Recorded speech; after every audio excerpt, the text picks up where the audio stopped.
అందరికీ నమస్కారం. చేసిన పాపం చెబితే పోతుంది అనే నానుడి మనం ఎన్నోసార్లు విని ఉంటాము. మరీ విడ్డూరం కాకపోతే చేసిన పాపం చెబితే ఎలా పోతుంది? ఇంకా నలుగురికి చెబితే పాపం పోవటం అటుంచి ముందు పరువు పోతుంది. బయటకు చెప్పినంత మాత్రాన చేసిన పాపం ఎలా పోతుంది? ఒకసారి ఒకతను గురుదేవుల వద్దకు వచ్చి తను చేసిన పాపం చెప్పుకున్నాడుట. తరువాత పశ్చాత్తాపపడి మళ్ళీ ఎప్పటికీ అంటే మరోసారి అలా తప్పు చేయనని దృఢంగా నిశ్చయించుకున్నాడుట. అతను పూర్తిగా మారిపోయి మంచి పనులు చేయాలని సంకల్పించుకున్నాడు.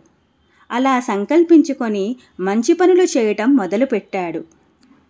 ఇలా చేయడం వల్ల చేసిన పాపం పరిహారమవుతుంది. గురుదేవులు శ్రీ రామకృష్ణ పరమహంసల వద్దకు చాలామంది భక్తులు వచ్చి ఇలా పశ్చాత్తాపపడి మళ్ళీ ఎప్పటికీ తప్పు చేయనని శపథం కూడా చేసుకునేవారుట. గురుదేవుల అర్ధాంగి అయిన దివ్యజనని శారదామాత వద్దకు ఒకరోజు ఒక భక్తురాలు వచ్చి గురుదేవులకు మేము చేసిన పాపం చెబితే పోతుందా అని ఆశ్చర్యంగా అడిగిందిట. అప్పుడు ఆ దివ్యజనని శారదామాత రామకృష్ణుల వారు ఒక మహాపురుషులు, ఆయన వద్ద మొరపెట్టుకొని ఆయన చెప్పిన ఉపదేశాలు తూచా తప్పకుండా ఆచరిస్తే పాపాలు తొలగిపోతాయి, ఇలా ఎన్నో సంఘటనలు నిజంగా జరిగాయి అని చెప్పారుట.